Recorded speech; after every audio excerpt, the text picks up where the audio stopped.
মৰিয়নিৰ নকছাৰীত বিশ্ব পৰিৱেশ দিৱস উদযাপন কৰিলে green and green India international নামৰ NGOটোৱে। আজি বিশ্ব পৰিৱেশ দিৱস green and green India and international নামৰ NGOটোৱে নকছাৰী জ্যেষ্ঠ মাধ্যমিক বিদ্যালয়ৰ সহযোগত বুধবাৰে উদযাপন কৰিলে বিশ্ব পৰিৱেশ দিৱস। পুৱা পৰিৱেশ নিকাকৰণ কৰি অনুষ্ঠান আৰম্ভ কৰে। প্ৰথমে গিবন অভয়াৰণ্যত কলপুলি ৰোপণ কৰা হয়। তাৰপিছত দিহিঙীয়া পাৰ চাহ বাগিচাৰ প্ৰৱেশদ্বাৰত গিবন কুশীলভ নাট্যগোষ্ঠীৰ দ্বাৰা পঞ্চানন দুৱৰাৰ পৰিচালিত হাতীমানৰ সংঘাত নামৰ এখন বাটৰ নাট পৰিৱেশন কৰা হয়। ইয়াৰ পিছত হাতীমানৰ সংঘাত আৰু ইয়াৰ উপশম নামৰ আলোচনা চক্ৰখনি নকছাৰী জ্যেষ্ঠ মাধ্যমিক বিদ্যালয়ৰ অধ্যক্ষ ৰঞ্জিত গগৈৰ সভাপতিত্বত আৰম্ভ কৰা হয়। প্ৰথমে বিদ্যালয়খনিৰ দ্বাদশ শ্ৰেণীৰ ছাত্ৰ ছাত্ৰীসকলে এটি সমবেত সংগীত পৰিৱেশন কৰে। সভাৰ উদ্দেশ্য আগবঢ়াই ছেবাৰ প্ৰাক্তন সচিব কমলজ্যোতি গগৈয়ে। আলোচনা চক্ৰখনিৰ শুভাৰম্ভ কৰে নকছাৰী মহাবিদ্যালয়ৰ অধ্যক্ষ উত্তম বৰুৱাই। এই বিষয়ৰ ওপৰত ভাষণ আগবঢ়াই যোৰহাটৰ পৰা অহা বিশিষ্ট অতিথি green and green India and international NGOৰ সদস্য বিপুল হাজৰিকা, নকছাৰী মহাবিদ্যালয়ৰ শিক্ষাতত্ত্ব বিভাগৰ মুৰব্বী অধ্যাপক ডক্টৰ কুমুদ ঘোষ আৰু উপস্থিত আছিল মৰিয়নি মহাদেৱ আগৰৱালা আৰু অধ্যক্ষ প্ৰীতম শইকীয়া, বিষয় শিক্ষক মনোজ শৰ্মা, আমগুৰিৰ পৰা উপস্থিত হোৱা মুখ্য আলোচক ৰাজেন গগৈ, অৰ্চনা ৰাজকোঁৱৰ, নকছাৰী জ্যেষ্ঠ নাগৰিক মঞ্চৰ সম্পাদক ঘন লাহন, নকছাৰী আঞ্চলিক ছাত্ৰ সন্থাৰ সভাপতি মাধুৰ্য গগৈ, সম্পাদক ঋতুৰাজ গগৈ, বীৰ লাচিত থানা অসমৰ যুটীয়া প্ৰশাসনিক সচিব যাদৱ দুৱৰা আৰু কেইবাজনো গণ্যমান্য ব্যক্তি। এই কাৰ্যসূচীয়ে ছাত্ৰ ছাত্ৰীসকলক যথেষ্ট প্ৰভাৱিত কৰে। অনুষ্ঠানটোৰ সম্পৰ্ক প্ৰাক্তন শিক্ষা সচিব কমলজ্যোতি গগৈ, কুমুদ ঘোষ, UN-ৰ সদস্য বিপুল হাজৰিকা আৰু ৰাজেন গগৈয়ে সংবাদ মাধ্যমৰ আগত কিছু মন্তব্য আগবঢ়ায়। ব্যুৰ' ৰিপৰ্ট, আদিবাসী নিউজ।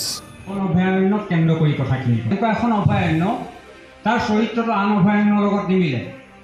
যিসকলে বনাঞ্চল সতকাই ঘূৰি ফুৰে তেখেতসকলে গম পাব। আন বনাঞ্চল এখন বা হাবি এখনত আপুনি যেতিয়া ডিপ ফৰেষ্টৰ পৰা যেতিয়া ওলাই আহিব, গভীৰ অৰণ্যৰ পৰা যেতিয়া ওলাই আহিব, হাবিখন লাহে লাহে পাতল হৈ আহে। তাৰপিছতহে হাবিখনে হোলোঙাপাৰ গিবন অভয়াৰণ্য তেনে হাবি নহয়। ডিপ ফৰেষ্ট আহি পেলাই হঠাৎ শেষ হৈ যায় আৰু গাঁও আৰম্ভ হৈ যায়। আপুনি মেলেং লক্ষীপুৰ গাঁৱত থিয় হওক, একেবাৰে এইডোখৰতে ডিমাৰ্কেশ্যন বাউণ্ডেৰী, ডিপ ফৰেষ্টৰ পিছতে হাবি শেষ। মানে বন্য জন্তু এটা যে হাবিৰ পৰা ওলাই আহে, আন হাবিবিলাকত সি উপলব্ধি কৰে যে মই মানুহৰ জনাঞ্চললৈ গৈ আছোঁ, হাবিখন পাতল হৈ আহিছে, গম পায়। কিন্তু হোলোঙাপাৰ গিবন অভয়াৰণ্যত কোনো বন্য প্ৰাণী সেইটো ভবাৰ সুযোগ নাপায়, কাৰণ ডিপ ফৰেষ্ট শেষ, সি একেবাৰে জন অৰণ্যত আহি সোমাই যায়। আৰু তাৰ বাবে আন অভয়াৰণ্যৰ তুলনাত আমাৰ সংঘাত যিটো আমি সংঘাত বুলি কৈ আছোঁ, এইটো অকণমান বেছি। কষ্টকে কম মই দুপৰীয়া কিয়? তাৰ প্ৰথম কাৰণটো চাওক, মোৰ মাটিডৰা, মোৰ ঘৰটো, মই জেওৰা জপনা দি থোৱা অঞ্চলটো, মোৰ কাষৰ ঘৰৰ মানুহে যেতিয়া সীমা ঠেলি মোৰ ফালে কলপুলি এটা ৰুৱে, তামোলৰ পুলি এটা ৰুৱে, আমি লগে লগে কিন্তু চিঞৰ বাখৰ কৰোঁ। বন্য জন্তুৱেতো চিঞৰ বাখৰ কৰিব নাজানে, কিন্তু আমি সিহঁতৰ ঠাইবোৰ ইতিমধ্যে অকুপাই বা দখল কৰিছোঁ। কেনেকৈ দখল কৰিছোঁ? মোৰ গাঁওখন প্ৰায় 1800 বিঘা, আমাৰ এখন বৃহৎ গাঁও ভেলেগুৰি।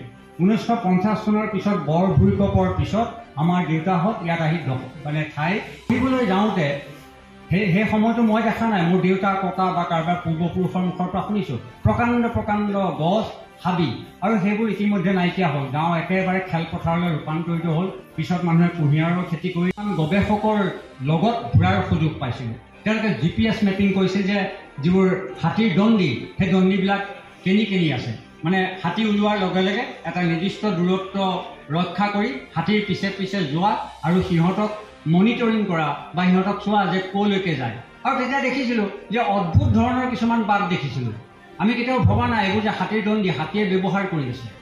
আৰু মোৰ যিটো ঘৰ, মোৰ ঘৰৰ কাষত মোৰ বৰদেউতাৰ ঘৰৰ যিখন গেট, সেইটো হাতীৰ দণ্ডি।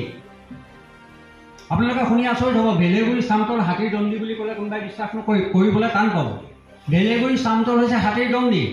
কাৰণ হাতী যেতিয়া আহে, আমি কোনো হাতী আহিলে আমাৰ ঘৰত বা আমাৰ আশে পাশে যিসকল আছে আমি চিঞৰ বাখৰ নকৰোঁ, আমি মনে মনে থাকোঁ। একেবাৰে খালি সজাগ হৈ থাকোঁ যাতে আমি কিবা এটা সমস্যাৰ যাতে সন্মুখীন নহওঁ। আৰু দেখোঁ মানুহৰ দৰে গেট খোলে, বৰদেউতাহঁতৰ লোহাৰ গেটখন আগতে তলা মাৰিছিল,